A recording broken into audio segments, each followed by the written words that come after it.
جہنم میں آنتیں پھٹی ہوئی ہیں، پیٹ پھٹا ہوا، آنتیں نکلی ہوئی ہیں اور ایسے گدھے کی طرح چکر کاٹ رہا ہے. تو پوچھا کیا حال ہے؟ کہا بس ایمان کی آس پہ پڑا ہوں کہ کبھی تو اللہ جنت میں ڈال دے گا. اگر ایمان پہ خاتمہ ہو جاتا ہے اور اعمال کا تو اللہ کا قانون ہے جہنم. جہنم مردہ جو بتائے نا خواب میں وہ صحیح ہوتا ہے.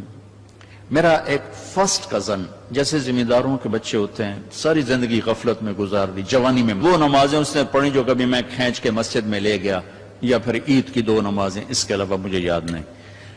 تو میں نے خواب میں دیکھا، میں نے کہا کیا حال ہے؟ تو اس نے کہا آگ کے تندور میں. اب میرا تو خون، میرا تو چاچے کا تائے کا بیٹا، مجھے تو آگ لگ گئی. میں اس کے لیے پڑھنا شروع کیا، پھر حج کا انتظام کیا.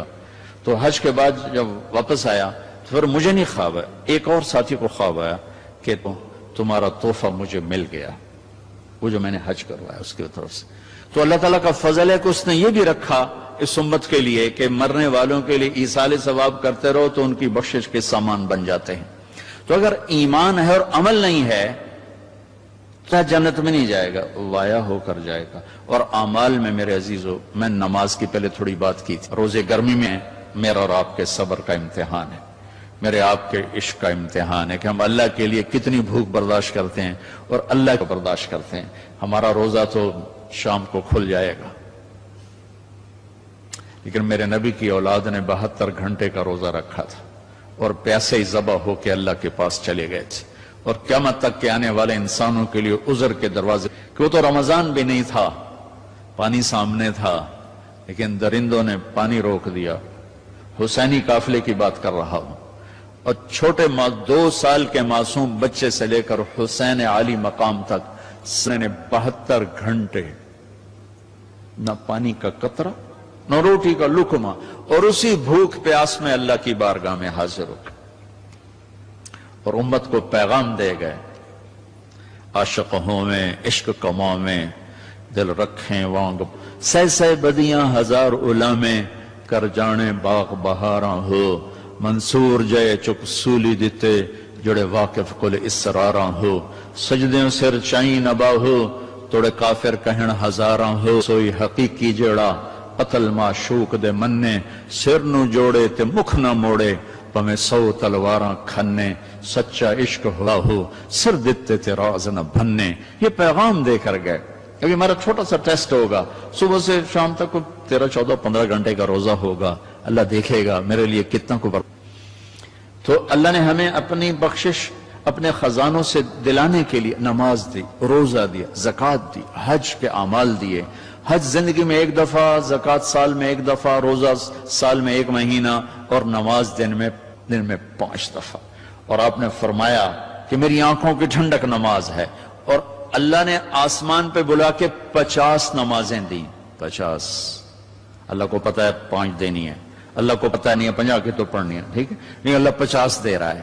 اور میرے نبی کا مقام رضا ہے، تسلیم ہے. میرے نبی نے نہیں عرض کی یا اللہ اب یہ 50 کیسے پڑھیں گے؟ کہ ٹھیک ہے میرے رب میں راضی ہوں. واپسی ہو گئی. جب اللہ میں نے یہ کہیں پڑھا نہیں واضح کر دوں، لہٰذا میری بات غلط بھی ہو سکتی ہے 100%، اور ٹھیک ہونے کا بھی امکان موجود ہے. کہ جب اللہ پاک نے دیکھا کہ میرا نبی تو تسلیم و رضا پہ وہاں پہنچ گیا ہے کہ سوال ہی نہیں نہ 50 کتوں پڑھنی ہے، تو انہوں نے موسیٰ علیہ السلام کو آگے کھڑا کر دیا. ہوگا میں اس لیے کہتا ہوں کہ میرے پاس اس کا کوئی ثبوت نہیں، میرا اپنا ذاتی ایک ذوق. آگے چھٹے آسمان پہ موسیٰ علیہ السلام کھڑے تھے. یا رسول اللہ ملاقات کیسی رہی؟ کہ بڑی اعلیٰ. کیا ہوا؟ کہ 50 نمازیں. ان کو تو کہیں پڑھنی ہی نہیں، واپس جاؤ تھوڑیاں کراؤ. اب یہ چھٹے آسمان، یہ 7واں، یہ صدر، یہ فاصلے کوئی نہیں جانتا اللہ کے سوا بے شمار ہیں، لیکن یوں طے ہو رہے تھے، لیکن فاصلہ تو ہے. واپس گئے تو اللہ نے 5 گھٹا دی، 45 نہیں گھٹائیں. اچھا بھائی میرے حبیب 5 کم کر دیتے ہیں. آنا جانا 9 دفعہ واپس بھیجا. 9 5 45. واپس جائیں یا رسول اللہ، واپس جائیں یا رسول اللہ، واپس جائیں یا رسول اللہ. اور ہر دفعہ 5 5 5. پہلے 5 کیوں نہیں دی؟ اور واپس گئے تھے تو 45 کیوں کم نہیں کی؟ ہر دفعہ بلا رہے ہیں بھیج رہے ہیں، بلا رہے ہیں بھیج رہے ہیں. اچھا 5 5 5 5. صرف آپ کو نماز کی اہمیت بتانے کے لیے کہ کتنا عظیم عمل ہے. جب 5 رہ گئیں اور موسیٰ علیہ السلام پھر کھلوتے جی اب 5 رہ گئی ہیں. کہا نہیں واپس جائیں, کوئی نہیں پڑھیں گے. کہا نہیں اب میں گیا تو یہ بھی اڑ جائیں گی, پھر میری امت کا کیا بنے گا, مجھے شرم آتی. کہا یا رسول اللہ ایک بات بتاؤں, کیا؟ میری امت پہ 2 نمازیں فرض تھی. بنی اسرائیل 2 نمازیں تھیں, فجر کی 2 رکعت اور عصر کی 2 رکعت, با جماعت نہیں, انفرادی. رکوع کوئی نہیں, قیام سجدہ, تلاوت کوئی نہیں. قرآن میں آتا ہے ورکعی مع الراکعین, حضرت مریم کو وہ ورکعی سے مراد رکوع نہیں, جھکنا مراد ہے کہ جھکو اللہ پاک کے سامنے. رکوع ہمیں ملا, نماز میں تلاوت ہمیں ملی, اللہ اکبر ہمیں ملا. کسی امت کو اللہ اکبر نہیں ملا, کسی امت کو رکوع نہیں ملا, کسی امت کو تلاوت نہیں ملی. وہ اپنی کتاب کے حافظ نہیں ہوتے تھے. ہم اپنی کتاب, ہمارا بچے سے لے کر بوڑھا, مرد سے لے کر عورت جو یاد کرنا چاہے. میرا شاگرد میرے یہاں مدرسہ میں, اس نے 29 دن میں قرآن یاد کیا. صبح سے پارہ یاد کرتا تھا اور رات کو تراویح میں سناتا تھا. وہ چھٹیاں ہو گئی, لڑکے چلے گئے, وہ امریکہ سے تھا تو وہ اس کا تو واپس جانے کا تھا نہیں, اور رمضان آ گیا حافظ کا, تو انہوں نے کہا جی میں سناؤں گا. وہ فجر سے مغرب تک ایک پارہ یاد کرتا اور عشاء میں تراویح میں سنا دیتا تھا. 29 دن میں اس نے پورا قرآن سنا دیا. تو اللہ نے ہمارے لیے قرآن ایسا آسان. ابھی وہ امریکہ میں ماشاءاللہ مدرسہ, پہلی امت ہے اپنی کتاب کی حافظ نہیں ہوتی تھی, یہ امت قرآن کی حافظ. حضرت عثمان رضی اللہ تعالیٰ عنہ حرم شریف میں داخل ہوئے اور اللہ اکبر کر کے نماز کی نیت باندھی اور سورہ بقرہ شروع کی. عبد الرحمن تیمی پاس بیٹھے تھے, وہ کہنے لگے بھلا دیکھو رکوع کہاں کرتے ہیں. تو بقرہ سے جو چلے الف لام میم ذالک الکتاب, تو والناس پہ جا کے رکوع کیا. 1 رکعت میں سارا قرآن پڑھ دیا. یہ میرے رب نے ہمیں نماز کا حسن دیا ہے, نماز کی خوبصورتی دی ہے. ابو ریحانہ ایک سفر سے واپس آئے تو ان کی بیگم ان کے انتظار میں, اس زمانے میں نہ کوئی موبائل نہ ٹیلی فون, تو انتظار ہوتا تھا. جب رات کو بیٹھنے لگے تو کہنے لگے پھر بیٹھیں گے. انہوں نے کہا پڑھ لو. اللہ اکبر. جو شروع ہوئے چلتے چلتے چلتے چلتے فجر کی اذان پہ جا کے 2 نفل ختم ہوئے. تو کہنے لگے ابو ریحانہ اما لنا منک نصیب, میرا کوئی حق نہیں تھا. کہنے لگے مجھے معاف کرنا, میں بالکل بھول گیا, مجھے یاد ہی نہیں رہا.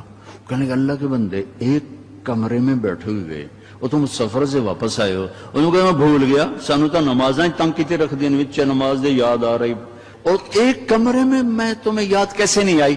کہنے لگے جب میں نے قرآن شروع کیا تو جنت میرے سامنے ایسی آئی کہ مجھے بھول ہی گیا کہ میں کہاں کھڑا ہوا.